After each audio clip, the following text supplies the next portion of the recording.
Today, Ali will be talking about his top comedy specials. Then we'll discuss whether it's possible to measure brainwaves. This is Doctor versus Comedian.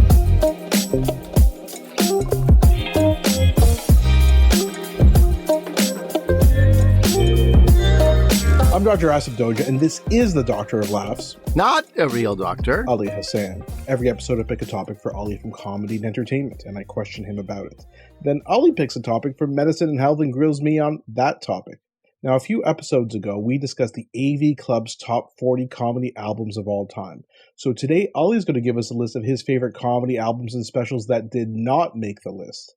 Then, based on a listener suggestion and some recent news articles, we'll be discussing whether it's possible to measure brainwaves. Spoiler, it is. That's what I do every single day. But we're going to get into detail about that. And listen, it's a jam-packed episode, so Ali, why don't we get right into things?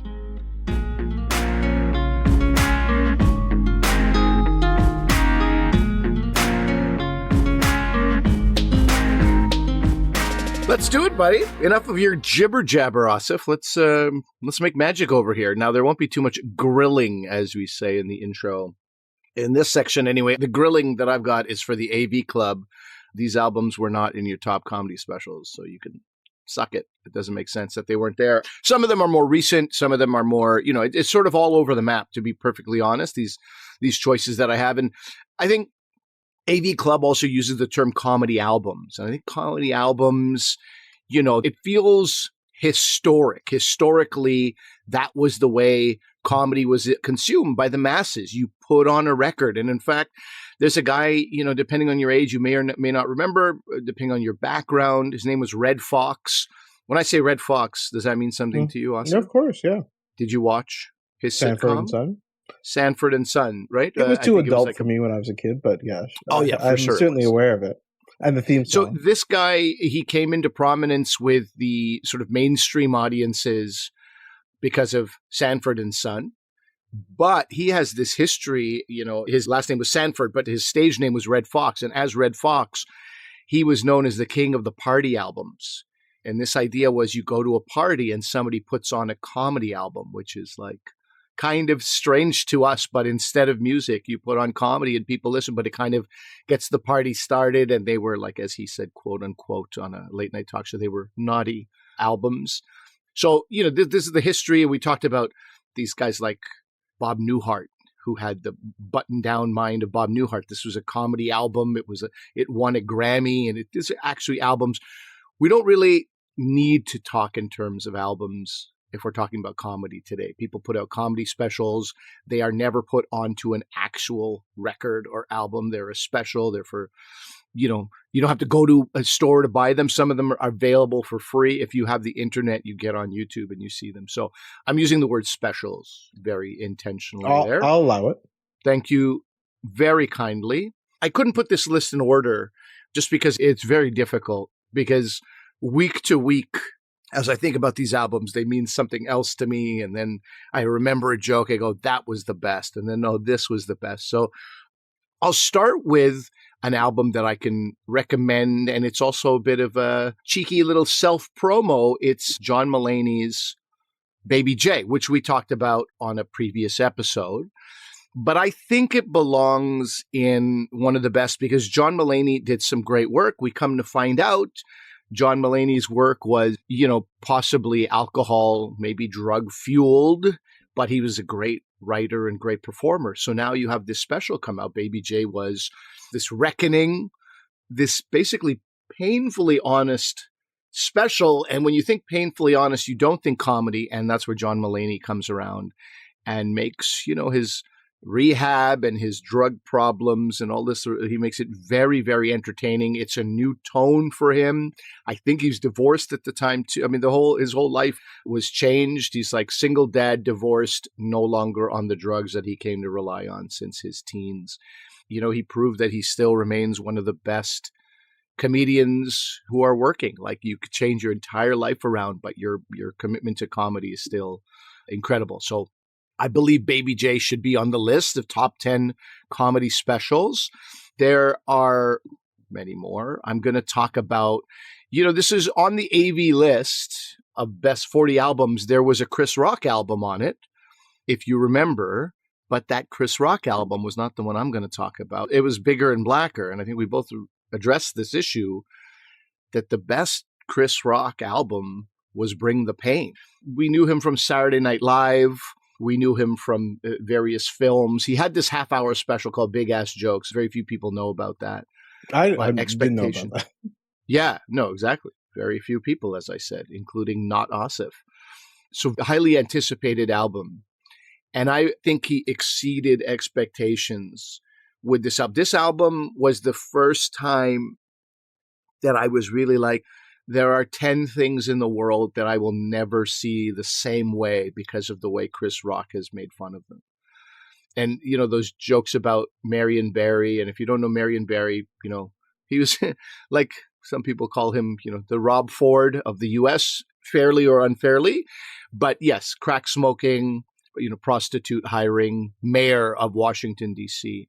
But he took some solid jabs in Washington at the Washington mayor, talking about the Million Man March also in Washington, and talking about, you know, it was social commentary at its best as well. Even at the end, he starts talking about relationships between men and women. It's still social commentary, but I think what was amazing about that is he wins over females in the audience while he's pointing out their flaws. You know, and your jokes have to be incredible. Your charisma, you know, he's got this fantastic smile and this wink as he's doing it all. And it really one of the best specials. I have to see if it stands up to time. I wouldn't be surprised if the bulk of it did. But this was his rise into superstardom, that album, and it was well deserved. Bring the Pain. Can I mention two things? These are totally tangents from what you're talking about. But first of all, I just want people to remember John Mulaney had divorced his wife, but now he's with Olivia Munn. And I believe Olivia Munn is the father of his son. So I believe Olivia Munn cannot be the father of his son. Now, I'm not the doctor in this podcast. Okay, I meant to say mother. Oh, boy. Mother. Good Lord, Asif.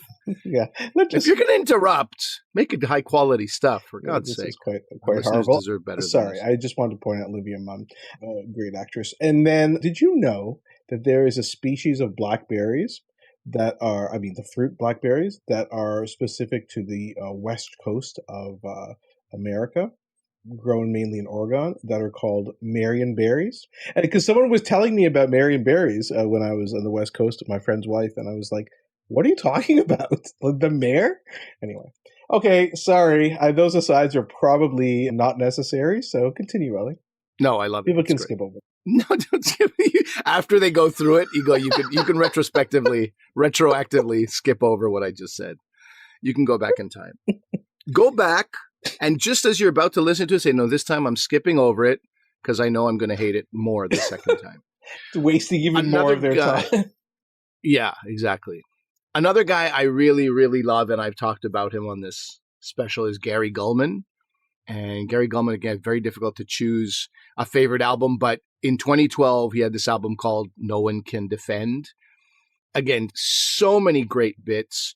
His joke about the Karate Kid, you should look up others called the Karate Kid joke or the crane kick joke, defending against the crane kick. So funny, man. So unbelievably funny. And he has this sort of Jerry Seinfeldian style, if you will, although he will also take cracks at Jerry Seinfeld. But, you know, Jerry's like, it's jokes about nothing. I think you still get social commentary and you get like a real theme in there. So he has another album, 2023, called Born on Third Base, actually filmed in Toronto at the Great Hall in Toronto, which I never fully understood why, but great. You know, come to Canada and film something. Good for you, Gary. That is like really, you can hear the social commentary through line throughout his stuff. And he's really talking about income inequality and also making it so funny. And for me, if you can mix both of those, I'm a big fan. Ali, point of order, please. The album, you have the floor. The album by Gary Gulman is actually called No Can Defend. Yeah, what did I say? No One Can Defend, I think is what you said. Oh, did I? Yeah. And I believe the Karate Kid bit is from that one, right? Yes, yes. Okay, perfect. Okay, great. So now we have the correct name, and people can look up this bit or the whole album. Special, whatever we want. Yeah, No Can Defend, 2012, fantastic album. This is a great introduction to Gary Gulman, and everything after that is just so intelligent. It's so intelligent. And if that's the type of comedy you like, it's clean, very smart, it's really brilliant. And it's also joke writing at its best. It is no fat, and it is just every word matters, and it's masterful. So Gary Gulman. I'm also going to talk about, this is a different tone here, but equally brilliant. Patrice O'Neill, Elephant in the Room, right? 2011 special. Patrice O'Neill, you read about Patrice O'Neill, the amount of fans he has in the best comics in the world. It's like people are, in fact, he has this one joke, very, very funny bit that he does about, because he's overweight and eventually died of complications from diabetes and stuff. He goes, I'm like a spokesperson for the black people. I'm Malcolm XXL. So Malcolm XXL. And I remember Gary Gulman in an interview saying, any other comedian, that's the name of the album. I'm making T-shirts. I'm like, that's just one of his millions of jokes. Patrice is like, I just walk through that and keep moving, keep it moving. More jokes are coming, right? So there's a purity about it. I will say this, okay? You can look up Elephant in the Room. It's available. Very inappropriate. He's a master in making people feel uncomfortable. So what you got to do is you watch the first minute right after he says thank you. He notices a woman in the audience during his thank you for coming. And if you're comfortable with that 1 minute, then you can handle this special. If you can't, then you bail, because it is going to get out of hand pretty quickly. But he is masterful at making people feel uncomfortable and then laughing at that discomfort. He was really something. And all the guys that I love, some who I'm going to mention, all these comedians that were massive fans of his. Problem with Patrice O'Neill is somebody, I met him personally, slightly problematic human being, slightly or very, depending on who you are. You know, he wouldn't make time famously for Spike Lee. He wouldn't clear up his schedule for Spike Lee. He was upset. He had a role on The Office, and he was upset that he had to travel for The Office, and so all this kind of stuff made him like, he was really like a self-sabotager like you've never seen. And I met him at Just for Laughs, and he was like, Just for Laughs saying, giving me no love. They're not giving me any love. And I'm like, that's not true, man. I live in Montreal. There are bus shelters with just your face, as though you're the face. Didn't he have his own show, like a show there that he was the headliner, and then there'd be a bunch of comics. Like, it was centered around him, I thought. But yeah, man. It was Patrice O'Neill's year, and everybody in the city of Montreal was well aware of it. And I told him all of this. I go, no, I live here, man. I see the posters. I see the billboards. Like, they are giving you love. And then he looked at me and he waited 3 seconds. He goes, Just for Laughs ain't giving me no love, man. I was like, okay, there's no helping this person, you know? So that's a slightly unfortunate thing about him. But imagine how good his comedy is, that I met him, didn't particularly care for him as a human being, and still love, and his comfort on stage has been talked about a lot too. And he would never tell a joke the same way, or he rarely would. He just got up there and it was a little bit like, it was musical. It was like jazz. It was free flowing, master of crowd work, and just own the stage with this level of comfort that, people work for decades and decades to have. So Patrice O'Neill, that album available, like I said, an inappropriate type of comedy. Yeah, you got to be comfortable with that. Speaking of Bill Burr, I might as well mention Bill Burr as well. I'm Sorry You Feel That Way, 2014 is really like, I think he has an incredible body of work, but this special, it's filmed in black and white. Oh my God. I'm Sorry You Feel That Way is truly something. It's really, the black and white was great because it's like, because I'm a radio guy. I love radio, and I'm always so well aware of how much you can be distracted by television that you're not distracted by in radio, right? It's really an intimate medium, and you're listening to the words and you're listening to whatever it is coming through your ears. Whereas on television, there's like what the person's wearing and what the background's like and their motions and that. You make something black and white, and then I think he dressed in a black shirt too, in black and white. You're just trying your best to focus just on the comedy, no smoke and mirrors and that. And as he should, because his comedy is so great. That special is also like outrage, and I don't want to say the words cancel culture again, but the outrage was growing of people like, I'm outraged by this, I'm outraged by that. And he expresses outrage at the outrage. Right. He's so good at that. In this, right? Which is what his best thing is. Like, for example, that year, Donald Sterling owner of the LA Clippers, I guess. Paula Deen, Food Network chef, and then the Duck Dynasty guy. All three of them had been in the news for saying racist things. Everyone was like, this was ridiculous. And he was like, what did you think those people thought? Okay. He goes, Donald Sterling grew up watching all white baseball. That's how old that guy is. Do you think he was like a super woke person? So he just makes fun of you for being surprised by Donald Sterling. I really love that about him. It's also a special where, I'd followed his career for at least a decade prior to that. And it was always about loser single guy. And this is he has the wedding ring on in this special. He got married. He talks about, I don't know if I'm going to be able to have a kid, too many rage issues and this kind of stuff. I think he was 45 or 46. He's talking about adoption, also known as recycling, he calls it. There's this bit about his dream to fly a helicopter, and he's doing it behind his wife's back because she doesn't want him. It's some amazing stuff. Look, he's an angry white man, and that's his thing. But I think because I've watched his career from the beginning, I see the genius of Bill Burr as well. He's very, very incredible. He's truly incredible in the way he crafts his jokes, create a room of people who are like super uncomfortable with what he's saying, and then builds it back up and goes like, okay, that makes you uncomfortable? Let me break it down why it shouldn't. It's really something to watch, something to behold. So Bill Burr, I'm sorry you feel that way, is a fantastic special. Another special that's relatively recent, Taylor Tomlinson, Quarter Life Crisis. And I put this on the list because there's no reason that I should be amused or entertained by a young person, male or female, talking about their quarter life crisis and talking about the woes of their life. I should be like, you got no problems, okay? Just relax. 25 years old and you think you're having a question. So I come in there with that attitude. Like, I don't really want to listen to a young people complain about their problems. Imagine how good this special has to be to make me be like, okay, that's not what's going on here at all. She is absolutely wise beyond her years, like decades beyond her years. Her comedy craftsmanship, and I think craftsmanship is, I don't know what the gender neutral term is of that, but the way she crafts comedy and the assault of jokes, truly something to behold, especially in a young person. It's just like, how do you have all this knowledge about you? And that's why, Stephen Colbert had picked her to precede him after the Colbert Show. She hosts this is a late night show because she does pop culture, social commentary, relationships, millennial relationships in a very, very hilarious way. It's introspective, but it's also hysterical.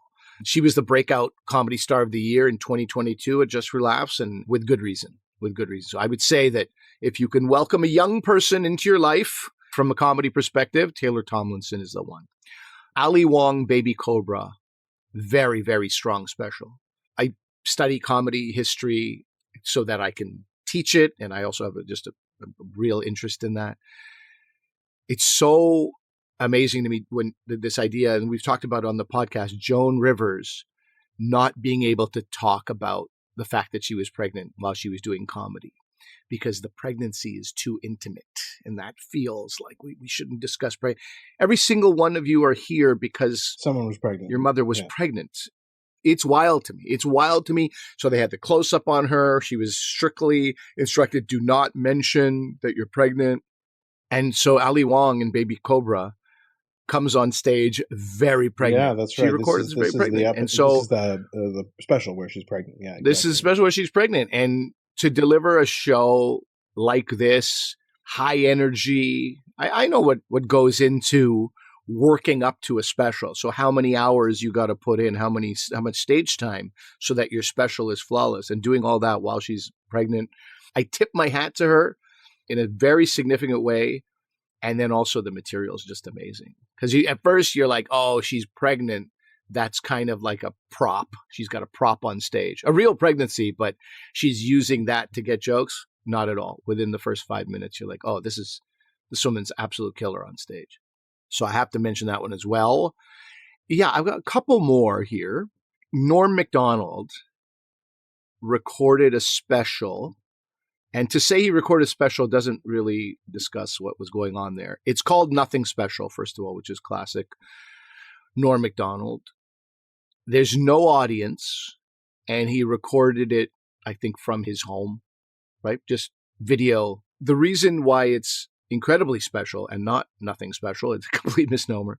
This was a time during COVID, so we weren't really able to be in clubs anyway. And then he had his own declining health, which he doesn't mention it, but there are themes that he's exploring that you look at it now that he's passed away. You go, oh man, he was very aware of his own mortality. And this, we didn't know he recorded this. This came out following his death. This was like a parting gift, basically, that Norm Macdonald left for his fans. And just for your own information, it's earned 3 Emmy Award nominations, including Outstanding Variety Special. And to do that in a seated position at a table with some curtain behind you, that's something. So that's a 2022 special by Norm Macdonald. That's definitely worth your time, especially if you're a fan of Norm or if you're a fan of like great comedy. But yeah, for those people who love Norm, it's really something special to be like, oh, what a gift he gave before he wasn't able to perform ever again. 2 more left. Eddie Izzard, Dressed to Kill, 1999. Now, you have to sort of understand that it's 99. You got to pack some patience if you're going to watch this. Like, it's long. It's close to 2 hours. It's like full 4 minutes before the comedy starts. He's in San Francisco talking, you don't even see him. Or actually, Eddie Izzard now is them and maybe even she. I saw some reference to Susie Eddie Izzard. But the special takes its time, but you get to see Eddie weaving, or wielding their magic. So there is improv. And this is, people don't know this about Eddie Izzard. Eddie Izzard often just improvises an entire show. So when you go to see an Eddie Izzard show, you're like, is this going to be good or not? We don't know. But when it's good, it's incredible. And so you can tell there's a lot of free form here. It's not as tight. But what I loved about this special was it was the first time that I was like, oh, there's this comedic educational element that you can get to, as Eddie is talking about, the first pilgrims and oh right, yeah, I remember that, right, talking about this, coming here and sort of ignoring the indigenous people who are here. So the social commentary is there. The bit called Cake versus Death, Cake or Death, I should say. It's a 6-minute bit. You look up that, and if you like that, you will enjoy this special. But also Eddie talks about like, they're dressed in this kind of like a kimono kind of thing. I don't really kimono dress. And Eddie says, I'm not a drag queen. I'm a transvestite. There is a difference. We are male tomboys, right? So basically he goes, male lesbians. We're running, we're jumping, we're climbing up trees, but then we're putting on makeup when we're up there, like this kind of thing. And I was like, oh, I didn't really know what a transvestite was. And Eddie Izzard has maybe changed their outlook on who they are and changed, what their identity is.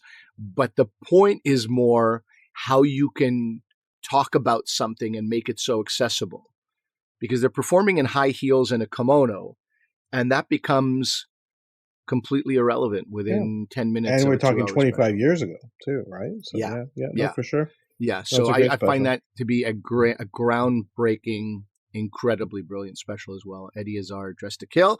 And finally, the dude that I've talked about maybe too much on this special, but it's Mike Birbiglia, My Girlfriend's Boyfriend, one of the most seminal pieces of work for my life, for my career, for my comedy, for my teaching.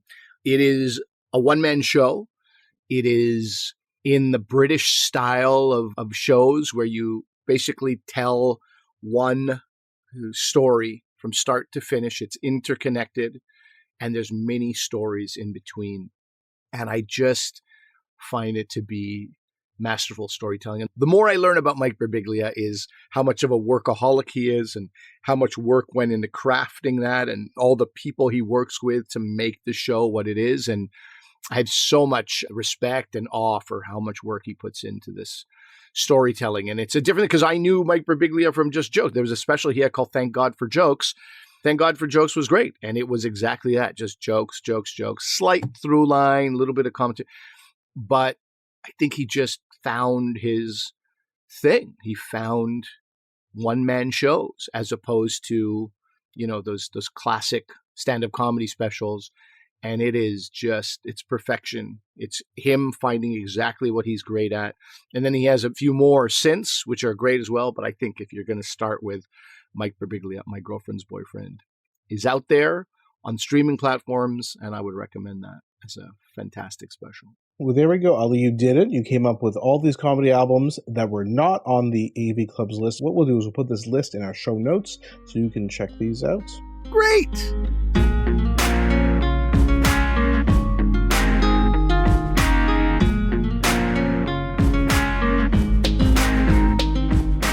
All right, so we were talking about brainwaves. The reason we're talking about brainwaves, and we've always said that we love when you reach out to us and give us suggestions for show topics or have any feedback on stuff we've done. It's always wonderful. And sometimes, we can't really do an episode on why do farts smell? We can't, we will do that probably, but I think that's like 30 seconds long. But this was a great suggestion by a listener of ours, James, talking about brain waves, and specifically an article that had come out about AirPods measuring brain waves. That is Apple AirPods measuring brain waves. So first of all, that leads to a whole bunch of what is Apple working on? Well, how can AirPods do this? Are brain waves actually measurable? I imagine they are if Apple's getting into the business.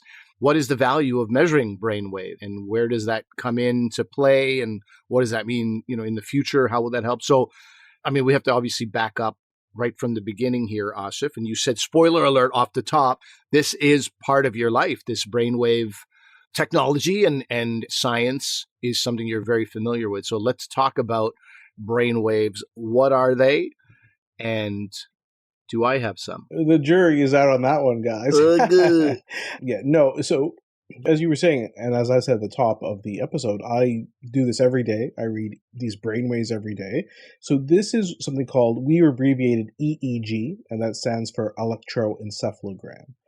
So this is, you see them in movies and stuff. It's a bunch of squiggly lines on a screen or a piece of paper that we can look at and interpret brainwaves from that. So as you said, we'll get to the answer to James's question in a second about, he basically wanted to know what we thought about this AirPods measuring brainwaves. But why don't I tell you a bit more about EEG, and then you should be able to know by then how useful this technology would be from the AirPods. So this is all based on the idea that your brain actually generates electricity. And so this was first discovered in the mid-1800s by a guy named Richard Caton in Liverpool. And Ali is wearing a Liverpool shirt today. That is such a coincidence.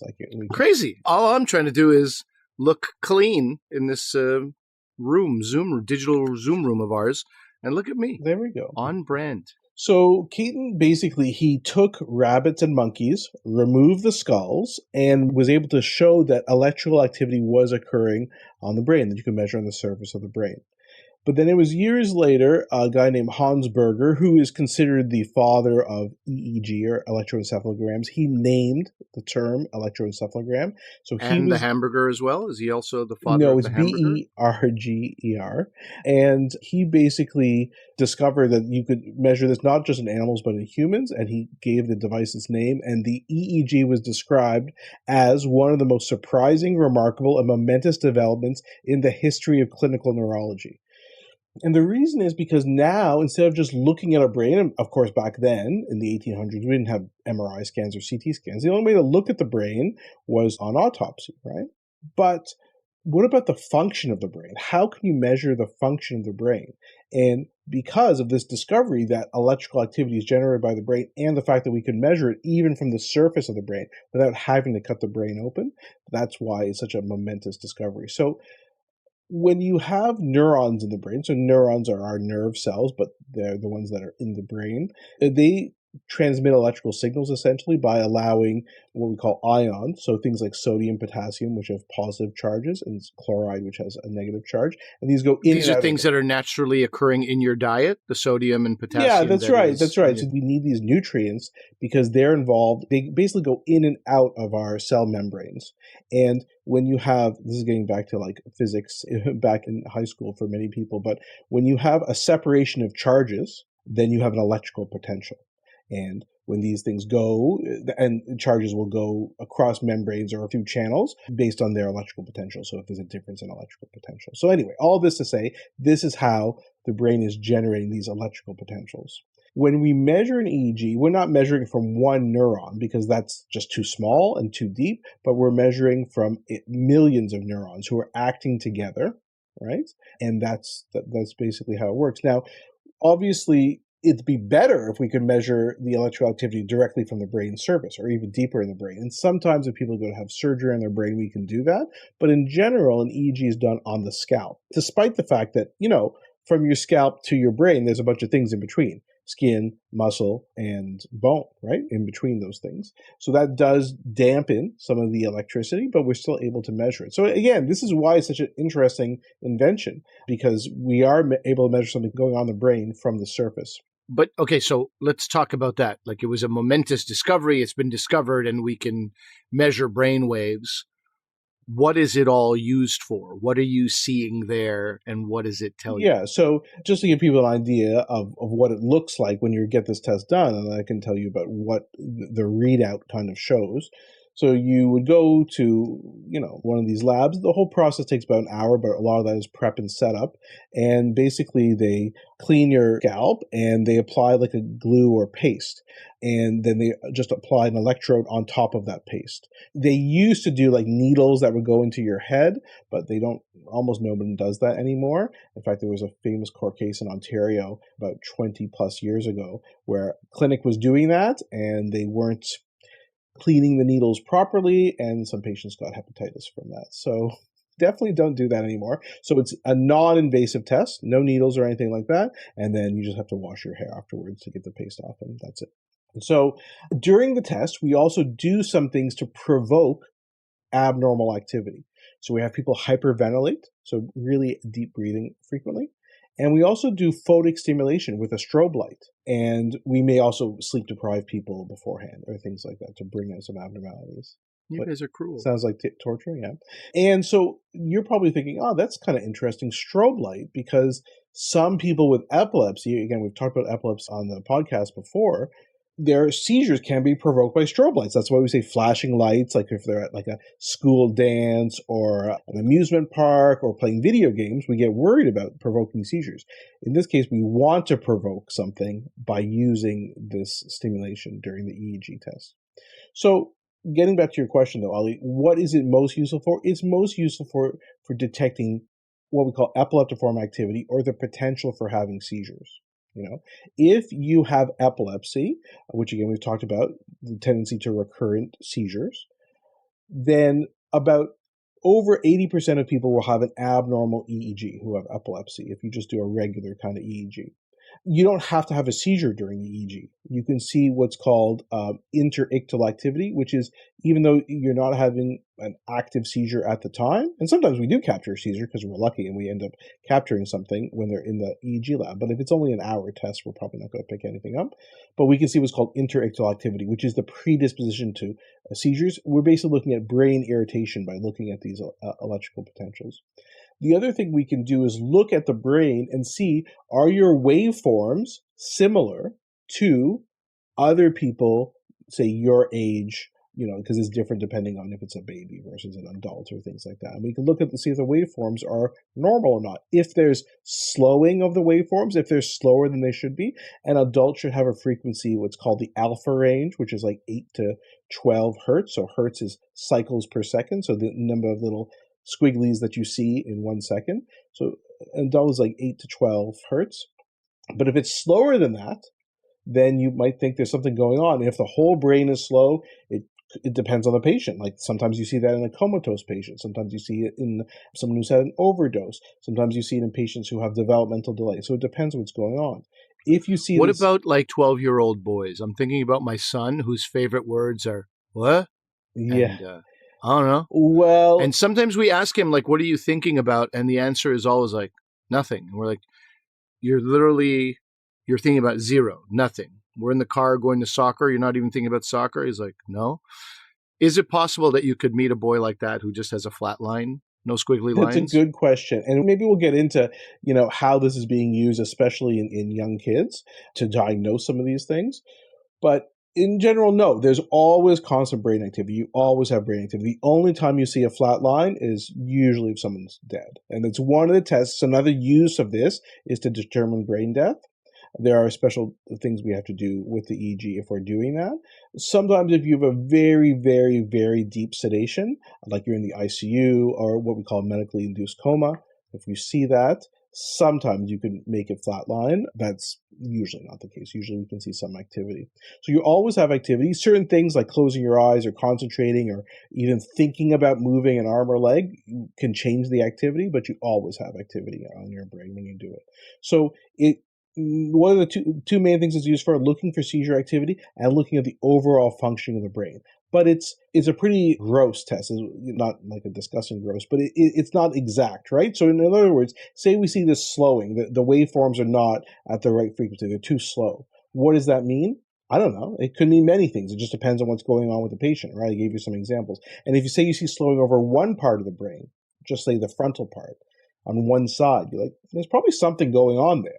What? I don't know. You could have a brain bleed. You could have a brain tumor. You could have something like that. So if we saw that, we'd say, you probably need an MRI to look at it. Because remember, the EEG just looks at the function of the brain, whereas an MRI looks at the structure of the brain. So combining the two is useful. The other thing I didn't mention, though, is it's about 20 electrodes you put all over your head when they do it. It's not just one or two. So that may give you a hint as to what I think about the Airpod question that James asked us. Yes. Okay. So you've alluded to it. Do you want to come out directly and say what you think about AirPods? Sure. So you're right. So the article James sent basically talks about a patent that was filed actually in 2023, but for some reason it's coming in the news now. Though there are actually websites and blogs that talk about Apple's new patents and go into detail about them. So it was kind of so people didn't know about it last year. But basically, they want EEG integrated AirPods. So the AirPods will also be measuring your brainwave signal. So, and they, say in some of these articles, this might allow you with your brain to control music and control devices and detect signs of cognitive decline and assist people who may have physical disabilities to use their wheelchair or help people read. I'm like, okay, everybody, let's just take a step back here. Remember, I was saying that the EEG has the two main uses is to look overall at the brain function at a very gross or large level and to look for seizure activity. So how is this working? Plus, you're not looking at 20 electrodes all over your head. You're looking at one in your ear. And the other thing, which a lot of people don't know, is the ear is actually, that area is a relatively inactive electrical point of your brain, right? Because there's not a lot of brain tissue in your ear, right?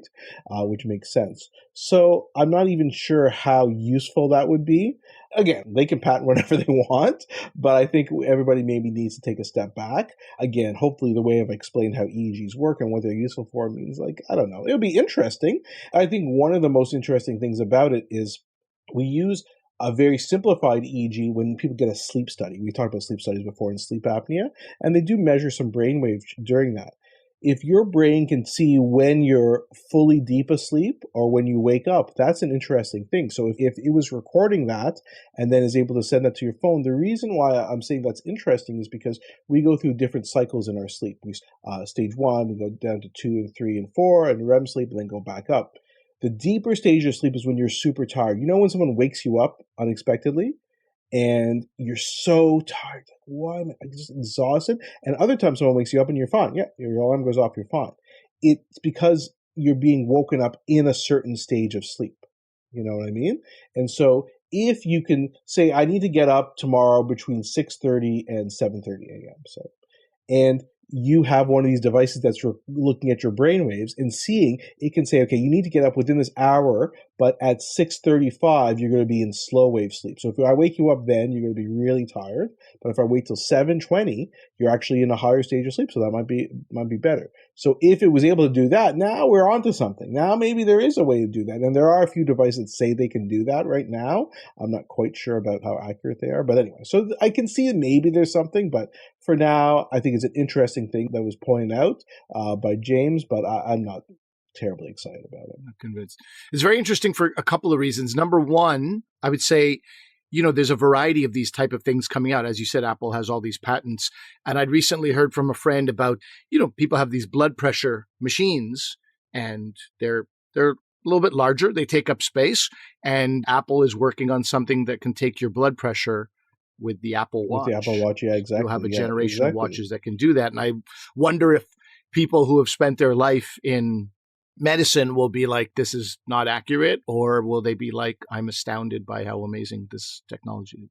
Yeah, and that may be the case. And like I said, I won't dismiss it completely. I want to see what it's trying to do.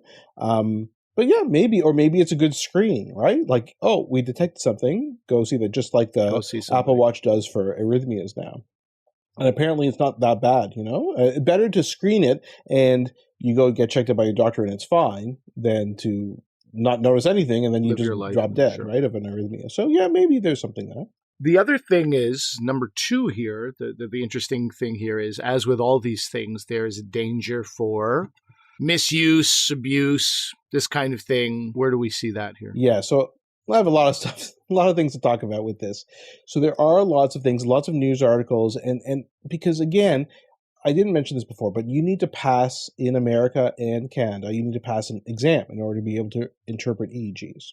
And I've passed the exam, passed it on my first try. I'd like to see those results, please. Thank you. And it's a very hard exam. It's almost harder than the exam I had to pass to become a neurologist. It's very difficult. Wow. Yeah, it's very difficult. A lot of people fail it. It used to be like at least half of people who took it would fail it, but I think it's gotten better. And so there is a level of standard that you need to meet to be able to read it. And there's a rule when I read EEG. So in other words, I look at the data on a computer and I read the EEGs and do an interpretation. There's a rule which is don't over-interpret the EEG. Don't try and make it show something that it doesn't show. So if, because it's a big danger in EEG is overhauling things. The problem with what's going on is I think a lot of people are doing that. They're not only overcalling it, but they're assuming that the EEG can tell you more than it actually does. So there's something called qEEG, which is quantitative EEG. And what happens is they take all these electrical signals and they map them onto the brain, and the brain has all these different colors and shades. And they say based on the patterns that people see, they can detect if you may have a psychiatric condition, if you could develop dementia. And really, it's maybe interesting from a scientific point of view, but in terms of actual practical applications, it's not very useful. And there's no real leading professional organizations, either in EEG or neurology, that accept this as a test that can be used to screen for neurologic or psychiatric conditions. That's a bit sketchy in itself of using that. And then there's the issue of neurofeedback. Have you heard about neurofeedback there, Ali? I have heard the term. Yeah. So neurofeedback is essentially you use an EEG and you look at your brainwave patterns, and then you do specific things to alter the brainwave patterns, and that's supposed to alter the issue that's going on with you. So it's used most commonly in ADHD. It's used with other psychiatric disorders. And so, and how you alter those signals could be by performing certain tasks or mental tasks, sometimes playing a video game that's designed to alter your mental signal. So if you have a certain rhythm, they think changing the rhythm, the frequency of your brainwaves to something else can help, right? The issue with that, and there's you can get neurofeedback basically anywhere, and it's a bit different. There's another technique called biofeedback, where people are looking at your heart rate and other parameters, and you're trying to do exercises to kind of lower your heart rate to relax. And that's a bit different because you're looking at your whole body and trying to, maybe decrease your stress level, and that has been shown to help certain things like headaches and things like that, and stress. But this is looking at to see if it helps ADHD symptoms. The problem is that essentially a lot of the critics of this say that there's a huge placebo effect. So, and there's been a meta-analysis, remember, where they look at all the published studies, and they really didn't think that, and I'll link to it, they didn't really think that there was enough evidence to support neurofeedback as an effective treatment. And there's a lot of errors, the interpretation of this. And lots of people basically say it's because there's a huge placebo effect. You're doing this activity, looking at your brainwaves, all very exciting. Maybe you get to play a video game if you're a kid, and then you think that this should improve. And so there was actually a randomized trial for ADHD that was published in 2017, where they randomized people and they gave them either the typical neurofeedback therapy or basically a made-up neurofeedback therapy. So the client, the person, thought they were getting the neurofeedback, but it was just some made-up algorithm that wasn't really doing anything. And some people also got just regular cognitive behavioral therapy, so just with a psychologist.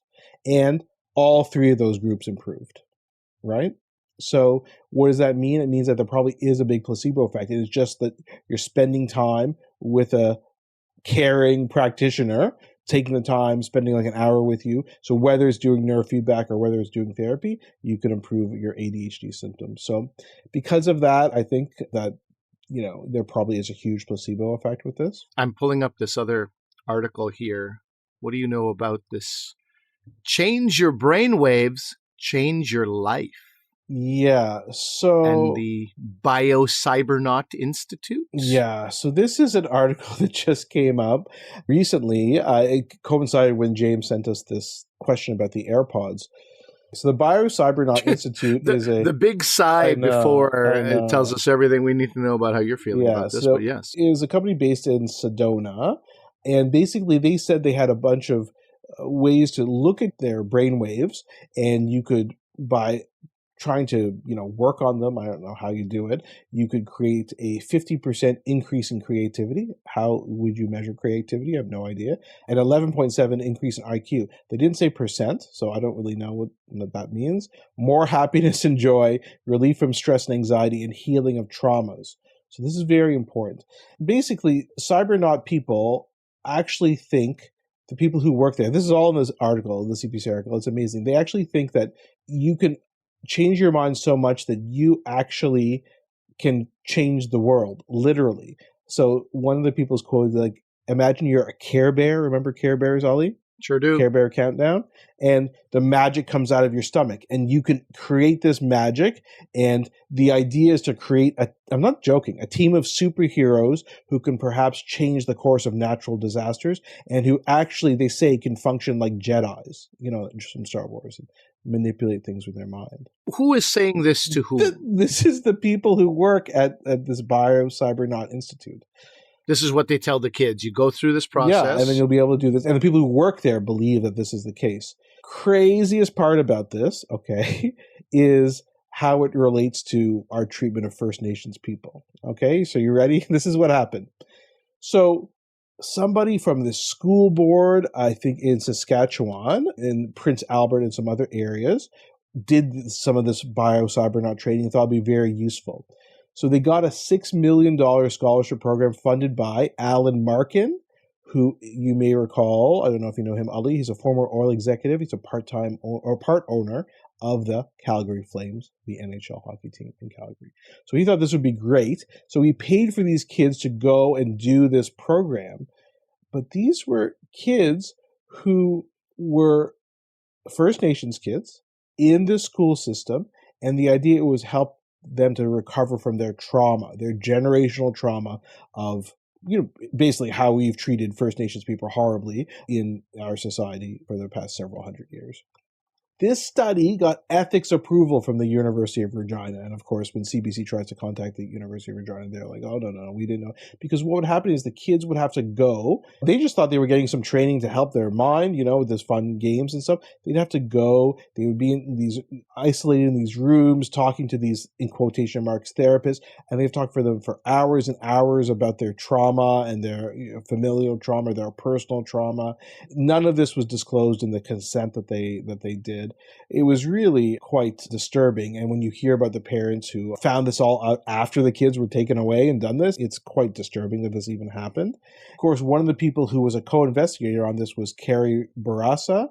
And I don't know if you remember Carrie Barassa, but she was a prominent Indigenous person out west in the western part of Canada and was part of this research team. She was one of the people who was later found out to have no Indigenous heritage. The more famous one is Buffy St. Marie in the past year, but CBC loves doing these articles where they basically expose these people as not having any Indigenous heritage. So that, again, my concern with all this, there's some crazy stuff in this article and the treatment of these First Nations children. And this was recent. This was like several years ago. Like, this wasn't like in the 1980s. 50s or whatever. Yeah. And so my concern is that people, again, utilizing this technology because it sounds so a brainwave, so exciting, and really overstating the case of what this technology can do. And then there's a court case connected to India or people from India. What is that? Right. So this, I mentioned this to Ali the other day when we were chatting, when I was looking this up. Okay, so there is basically a researcher in India whose name is Champadi Raman Mukundan, and he came up with this technology called this Brain Electrical Oscillations Signature test. There's not a lot of scientific literature about this, so it was hard for me to kind of find out exactly what happens. But basically, if the police suspect a criminal has committed a crime, they'll put these electrodes on the head, and then they'll ask them a bunch of questions, and they read aloud details of the crime. Okay? And they basically look at what areas of your brain are being activated on the EEG. And they say, this researcher says, he can tell the difference between when someone's reciting something to you, if you're learning it for the first time, or if you had read about it, the crime before, and you're just, okay, yeah, I read about that, or if you actually experienced it and did it. And he can tell the difference between these things. And so basically what happened in India is there's a woman named Aditi Sharma who was accused of killing her former fiancé and basically accused of poisoning him with arsenic laced MacDonald's food. This is all true. And so she agreed to take this test because you needed consent to it. There's some allegations that maybe she just thought, otherwise I'm going to be interrogated by police for hours. And, as we all know, sometimes the police interrogations, especially in India, are not the most gentle interrogations. So she thought maybe this would be a better thing to do. And so they put 32 electrodes on her head, so more than they normally do for an EEG. And they read things, and they said things like, I bought arsenic. I met Udit, who is her husband, who died, ex-husband, at McDonald's. And then they also said things like the sky is blue and just they're saying it. Yeah, they're saying it, and she's just saying it, listening and watching. She doesn't say anything. You don't have to say anything. Like, she's just standing there. She doesn't have to respond. They just tell her all these things. And then they said, to quote this article from the New York Times, they said the relevant nooks of her brain where her memories are thought to be stored, they buzzed, these nooks. They buzzed on the EEG machine and when the crime was recounted. So that means she had what they're calling experiential knowledge of having committed the murder. I actually did it, rather than just having heard it. And then she was found guilty. Because her nooks were a buzzing, huh? And I'm like, wow. Because again, I do this every single day of my life. I know a lot of topics on our podcast. I don't have expertise. I read about them. I know them from medical school. But this is something I do every single day of my life. The fact that you think that this technology is so good that even just looking at specific areas of the brain and saying what this one does and this one does is so far-fetched. I don't know. And you know what's sticking with me also? This is so Indian, by the way. This is very inside baseball if you're not from India. But what did you say the test was called? The Brain Electrical Oscillations Signature Test, or BEOS. Oh, he went with BEOS. Yeah, why?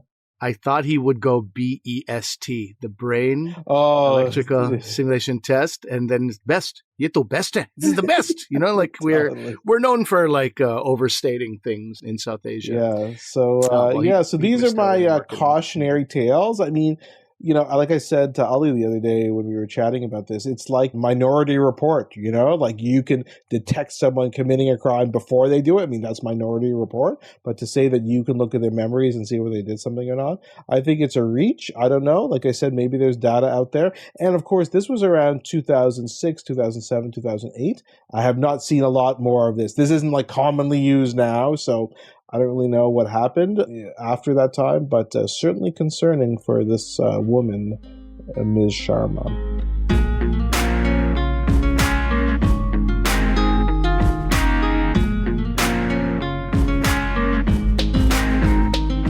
So that's our episode for today. Let us know what you guys thought. This was an interesting episode, right? Where Ali was talking about something that he obviously knows a lot about and experience with, obviously his favorite and most influential comedy specials. And then me talking about something that I have a lot of experience with the EEG. So what do you guys think? Let us know what you guys thought. drvcomedian@gmail.com, drvcomedian on Twitter, Facebook, Instagram. We are everywhere. Let us know what you thought. Any comedy albums you think that we should check out that we didn't miss? Or maybe you think I should go into private business and try and do neurofeedback and qEEG and court cases. I can do all those things if you tell me you want me to do that, you know what? I'll do it. Help our Care Bear energy solve the world's problems, Asif. Do something good for once, buddy. Exactly. But just in summary, remember that although I'm a doctor, I'm not your doctor. Medical issues we talk about are for your interest and information only, and they're not medical advice.